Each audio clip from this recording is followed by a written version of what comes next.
성경으로 풀어보는 일터 신학 16강 하나님의 나라를 실현하며 전파하라. 사도행전. 복음서 중 누가복음은 직업인의 복음이라 불릴만 합니다. 누가는 일하는 사람에게 관심이 많았고 이런 관심은 역시 누가가 기록한 사도행전으로 이어집니다. 특히 사도행전에는 하나님의 나라라는 표현이 10번도 채 나오지 않지만 하나님 나라로 시작해 하나님 나라로 마치는 점이 이채롭습니다. 승천하기 전 예수님이 부활 후 40일간 제자들에게 보이면서 하나님 나라의 일을 말씀하셨습니다. 그리고 땅끝까지 가서 복음을 전하기 위해 로마로 가서 서바나로 가려는 계획을 세웠던 바울이 로마에서 했던 일이 사도행전의 마지막 부분에 나옵니다. 바울은 로마에서 재판을 기다리면서 셋집에서 하나님 나라를 강론하고 전파하며 예수 그리스도의 복음을 전했습니다. 이후 예수님이 승천하며 주신 복음 전파의 명령대로 성령님이 임하신 후 주님의 제자들이 예루살렘과 온 유대와 사마리아와 땅끝까지 이르러 하나님 나라를 전파하는 역사가 사도행전에 기록되어 있습니다. 마가의 다락방에 모인 120명은 하나님 나라 증인으로 준비된 사람들이었습니다. 예수님의 말씀대로 그들에게 성령님이 강림하셨습니다. 제자들은 오순절에 모인 유대인들에게 방언을 말하면서 하나님의 큰 일에 대해서 전했습니다. 듣는 사람들이 다 놀랐습니다. 구체적 내용은 나와 있지 않지만 우리가 쉽게 상상할 수 있습니다. 그리스도의 오심과 죽음과 부활, 승천, 성령님의 강림 사건으로 이어지는 하나님의 위대한 구원 역사입니다. 이제 성령 충만한 초대교회 공동체는 하나님 나라를 실현하는 삶을 살아야 했습니다. 가장 중요한 실천 사항은 예수님이 승천하시며 당부하신 대로 세상으로 나가서 그리스도의 증인이 되는 것이었습니다. 하나님 나라를 전파하는 일을 해야 했습니다. 예수님이 세상에 오신 목적도 바로 여러 곳을 다니며 하나님 나라 복음을 선포하고 전하기 위함이라고 예수님이 직접 말씀하셨습니다. 이제 제자들이 뒤이어서 예루살렘과 유다와 사마리아와 땅끝까지 가서 하나님 나라를 선포해야 했습니다. 그리고 이제 성령 강림 후에는 주의 날을 앞둔 긴장감으로 살아야 했습니다. 베드로는 오순절에 예루살렘에 순례하러 모인 사람들에게 설교하면서 시작 부분에서 선지자 요엘의 예언을 인용합니다. 말세에 하나님의 영을 모든 사람에게 부어주시는데 주의 크고 영화로운 날에 대해 말합니다. 그 종말의 날에 이르기 전에 주의 이름을 부르는 자가 구원을 얻을 것이라고 말합니다. 이어서 베드로는 예수님이 십자가에 달려 죽고 부활하시어 주와 그리스도가 되셨다는 복음의 내용을 설교했습니다. 예수님의 성육신으로 이미 종말이 시작되었지만 이제 예수님의 승천 후 성령님이 강림하심으로 더욱 종말이 현실이 되었습니다. 요엘 선지자가 말하는 여호와의 크고 두려운 날을 앞둔 긴장감으로 경각심을 가지고 살아야 합니다. 또 하나는 경제적 변혁을 실천해서 하나님 나라 원리를 구체적으로 실현하는 모습을 보여줍니다. 이 일은 성령 공동체인이 가능했는데 휘년의 윤리를 실천했습니다. 이미 사도행전의 저자 누가는 누가복음에서 휘년에 대해 소개했습니다. 예수님이 나사렛 회당에서 주의 은혜의 해를 전파하게 한다는 이사야 말씀을 인용하면서 휘년의 이미지로 자신의 사역을 소개하셨습니다. 성령 공동체는 이 휘년의 윤리를 교회 공동체 안에서 실현하는 모습을 보여줍니다. 그 중에 가난한 사람이 없으니 이는 밭과 집 있는 자는 팔아 그 판 것의 값을 가져다가 사도들의 발 앞에 두매 그들이 각 사람의 필요를 따라 나누어줌이라. 사도행전 2장에도 비슷한 묘사가 나오지만 4장 이 부분에서 가난한 사람이 없다는 기록은 특히 의미 있습니다. 부유한 사람이 자기 재산을 팔아 교회에 헌금하면 각 사람의 필요를 따라 나누어 주어 부가 공평하게 되었다는 기록입니다. 구약시대에 6년간 일하고 7년째는 안식하는 안식년이 7번 돌아 주기가 마친 후 49년이나 50년째에 휘년을 지켰습니다. 이런 휘년 제도가 있었습니다. 이 휘년은 구입했던 땅을 돌려주고 이자를 탕감하고 빚을 면제하고 노예를 해방시키는 구약시대의 정의의 실현 방법이자 하나님의 나라를 보여주는 대표적인 제도였습니다. 이렇게 빚을 면제하는 이 실천 윤리에 대해 모세가 안식년을 설명하면서 이렇게 언급합니다. 내가 만일 내 하나님 여호와의 말씀만 듣고 내가 오늘 내게 내리는 그 명령을 다 지켜 행하면 내 하나님 여호와께서 내게 기업으로 주신 땅에서 내가 반드시 복을 받으리니 너희 중에 가난한 자가 없으리라. 가난한 자가 없어야 한다고 빚을 면제하는 제도의 의미를 강조합니다. 이런 공평이 바로 하나님 나라 경제 윤리이지요. 당연히 당시의 로마 경제 체제와 부딪혔습니다. 사도행전은 로마 경제 체제와 부딪히는 변혁으로 세우는 하나님의 나라를 보여줍니다. 사도 바울은 선교 여행을 하면서 빌립보에서 귀신의 힘으로 점을 쳐서 주인이 돈을 많이 벌게 해주는 한 소녀를 만났습니다. 그렇게 여인을 착취하는 주인이 여러 명이었다고 합니다. 사도 바울 일행은 이런 못된 비즈니스에 대해 경종을 울렸습니다. 바울 일행은 여종에게 들린 귀신을 쫓아낸 후에 주인들의 고발로 투옥되었습니다. 매를 맞고 고초를 겪으면서도 복음적 경제 정의를 세웁니다. 결국 소녀에게 들린 귀신을 쫓아내고 더 이상 그런 인신 착취와 무속적인 돈벌이를 못하게 만든 일은 그 자체로 큰 의미가 있었습니다. 아데미 신전의 본산인 에베소에서는 우상산업과 관련한 경제적 측면의 논란이 있었습니다. 바울이 에베소에서 복음을 전해서 그리스도인이 많아지면 아데미 신상의 수요가 준다고 관계자들이 모여서 시위를 했습니다. 복음 전파로 사람들의 소비 패턴 변화가 생기고 경제에 타격을 준다면 사회적 문제가 될 수 있겠지요. 이런 문제를 바울이 경험했습니다. 아데미 신상을 만들어 파는 은세공업자 데메드리오가 직공들과 영업사원들에게 했던 우리에 섞인 업계 전망은 아주 예리하고 타당성이 충분했습니다. 자신들의 풍족한 생활이 아데미 신상 제작과 판매에 달려있는데 바울 일행이 사람의 손으로 만든 것들은 신이 아니라고 하니 큰일이 났다는 겁니다.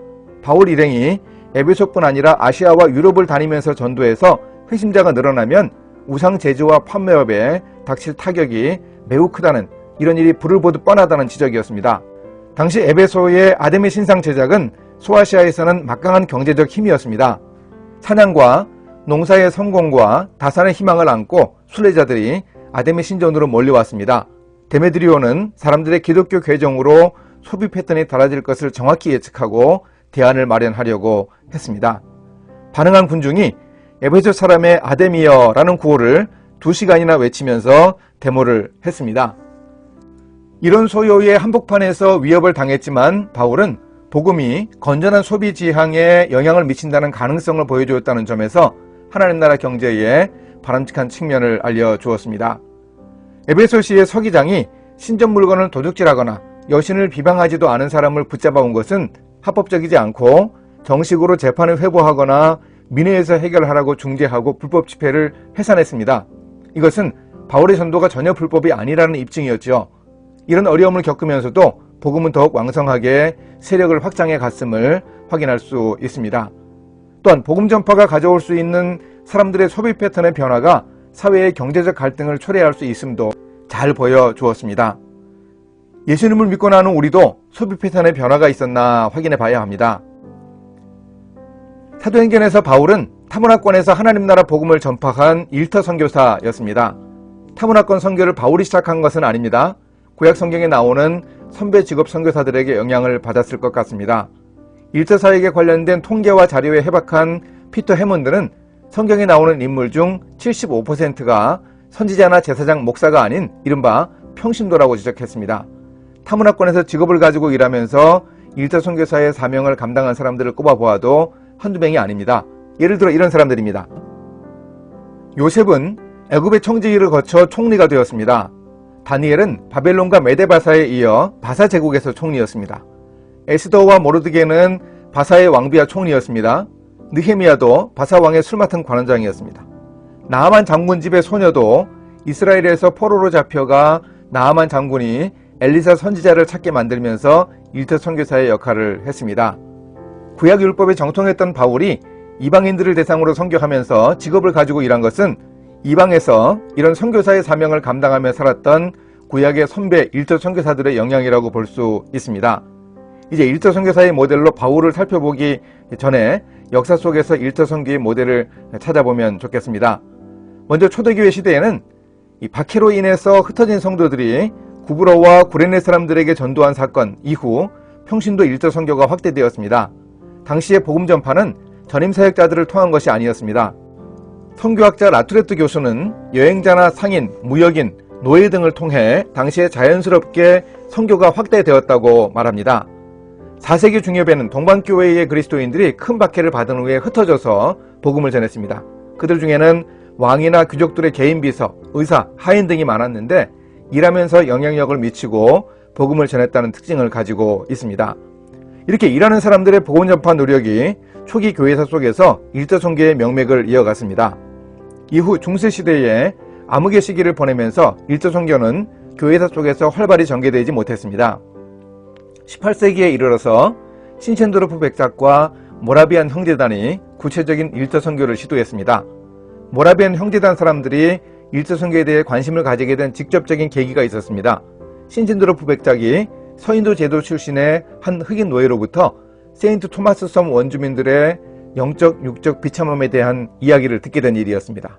그래서 모라비안 형제단은 옹기장이 레오나드 도보와 목수 데이비드 리치만을 선교사로 보냈습니다. 그들은 선교지에서 일을 하여 생활비를 벌면서 선교했습니다. 이 모라비안 형제단은 이런 방식으로 일터 선교에 큰 성과를 거두었습니다.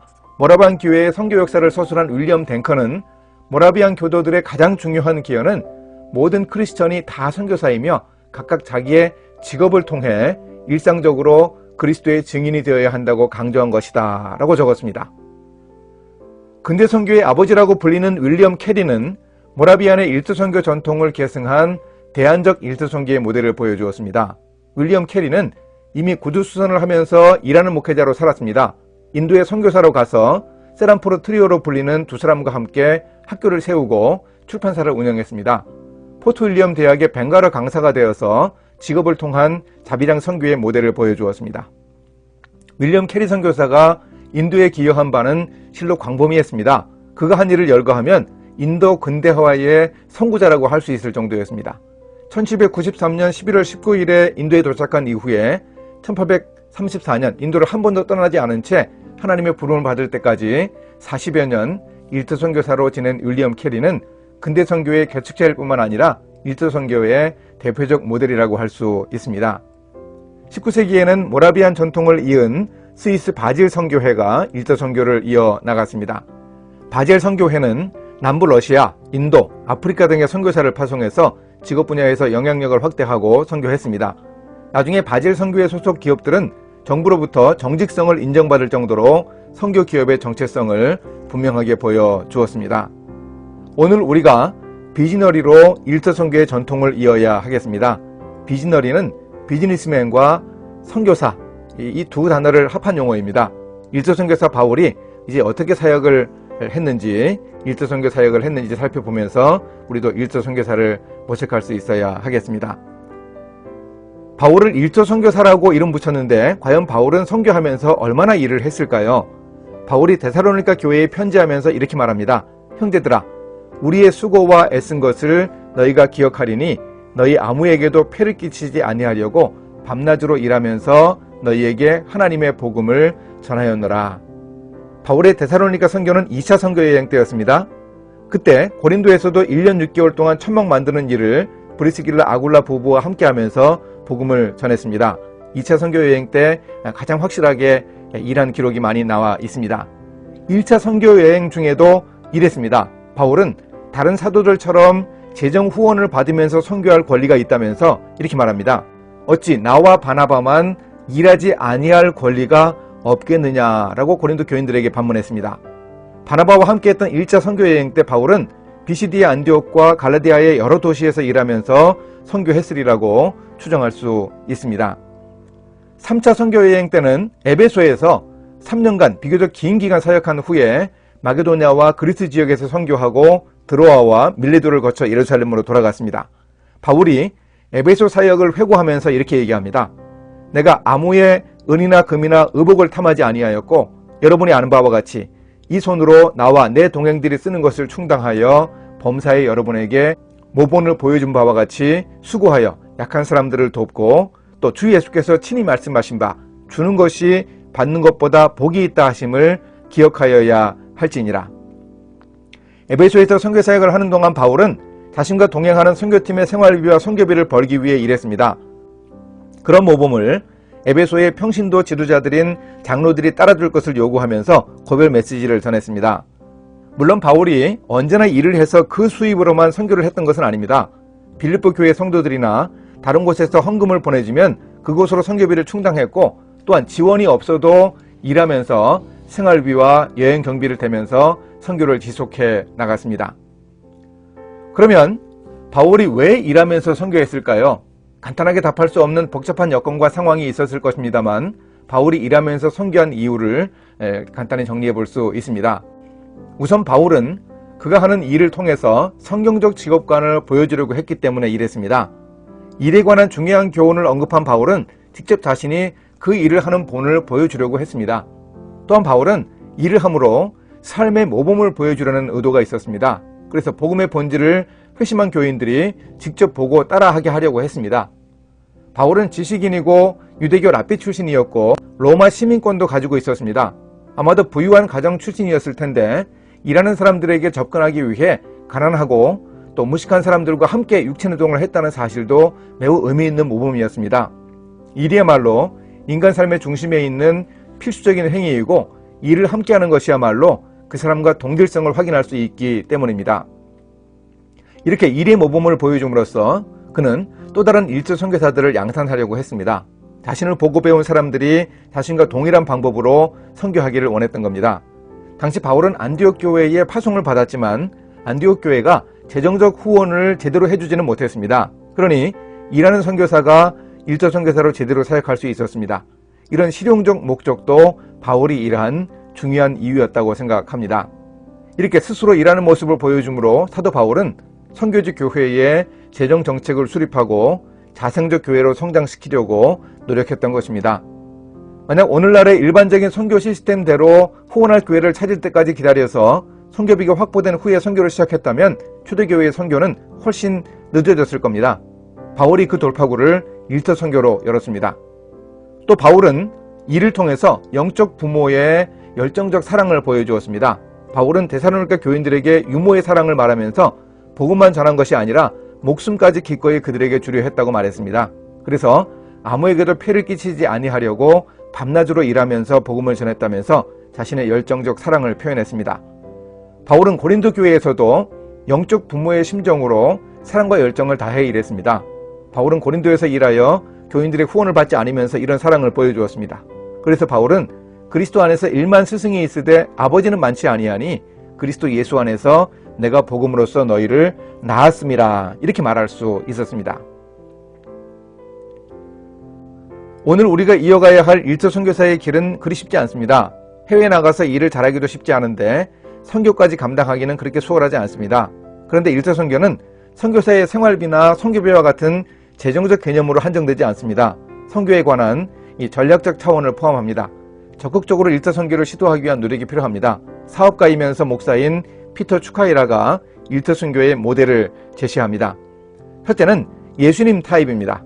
20년 가까이 건축자로 일하는 전문가였다가 3년간 사역자로 일하고 다시 사업세계로 돌아가지는 않은 예수님의 모델입니다. 그런데 일이 사역에 유익을 주었습니다.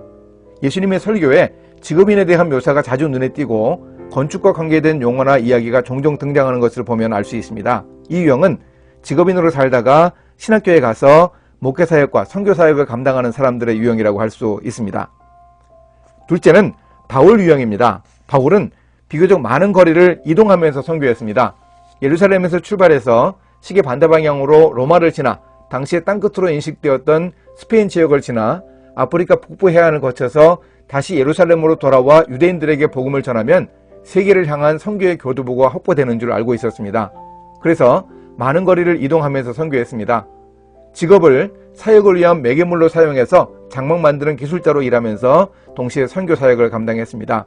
이동성 높고 대중성 있는 일자리를 활용해서 전도할 곳이라면 어디에 가서든 일거리를 얻고 전도할 수 있는 장점을 바울은 잘 활용했습니다. 오늘날에도 바울과 같이 선교하는 일터 선교사가 필요합니다. 셋째는 브리스길라와 아굴라 유형입니다. 이 부부는 바울과 동역하면서 많은 곳을 바울처럼 옮겨 다니지는 않았지만 그래도 그들이 가는 곳마다 가정교회 지도자와 일터 전도자가 되었습니다. 일터 선교를 준비하는 많은 크리스천 직업인은 이 브리스길라 아굴라 유형의 사역자가 될 가능성이 가장 큽니다. 국내에서 일하다가 해외에 일할 기회를 얻는다면 일터 선교사로 준비한 대로 가서 지역의 전임 선교사들과 연합해서 일터 선교를 모색할 수 있습니다. 또한 은퇴 후에 제3의 인생으로 타문화권에 가서 일터 선교를 시도하는 대안도 있습니다. 자신이 했던 일과 연관한 그런 기회를 살려서 일터 선교를 할 수 있습니다. 그럼 일터 선교사가 되기 위해서 무엇을 준비해야 할까요? 돈 해밀턴은 3가지를 지적합니다. 먼저 영적 준비입니다. 하나님과의 개인적 관계의 개발, 말씀 묵상과 기도이죠. 또 사역의 기술로 성경 지식과 타문화 사역에 대한 공부, 성경 공부 인도법, 영적 전쟁에 대한 경험, 이런 것들을 준비해야 합니다. 둘째로는 사회적 준비입니다. 팀 구성을 통해서 이 출석교회의 후원자들과 함께 선교 현장으로 갈 사람을 조직하고 자신의 가치를 분석하고 언어와 문화에 대한 적응 훈련을 하는 것입니다. 3번째는 전문적 직업의 준비입니다. 직업과 사역을 하나로 생각하는 의식의 변화가 필요하고 이 직업의 전문성을 분명하게 확보할 수 있도록 노력해야 합니다. 물론 자신의 직업적 전문성에 대해서 객관적인 인정을 받아야죠. 직업인으로서 전문 자격을 얻기 위한 자격증 취득이 필요하다면 준비해서 확보해야 합니다. 직업의 전문성을 확보할 때 보통 일터 선교의 대상국들이 개발도상국들인 경우가 많기 때문에 그걸 고려해서 기술과 지식의 분야를 택하는 것도 좋습니다. 선진사회에 필요한 고도의 전문성을 요하는 일이 아니어도 일정한 전문성을 확보하고 있다면 선교지에서 환영받을 수도 있다는 말입니다. 상황에 따라서 적절하게 대응하면서 직업적 전문성을 준비해야 하겠습니다. 이렇게 우리 크리스천 직업인들이 할 수 있습니다. 일터 선교를 통해 세상을 온전히 사로잡아 예수 그리스도의 손에 올려드리는 놀라운 역사를 우리가 이룰 수 있습니다. 그러면 물이 바다를 덮음같이 온 세상 사람들이 여호와의 영광을 인정하는 가슴 벅찬 날이 올 것입니다. 사도행전을 일터신학의 관점으로 살펴보았습니다. 하나님 나라를 일하는 우리 삶 속에서 실현하고 우리의 일터에서 하나님 나라를 선포할 수 있어야 하겠습니다. 감사합니다.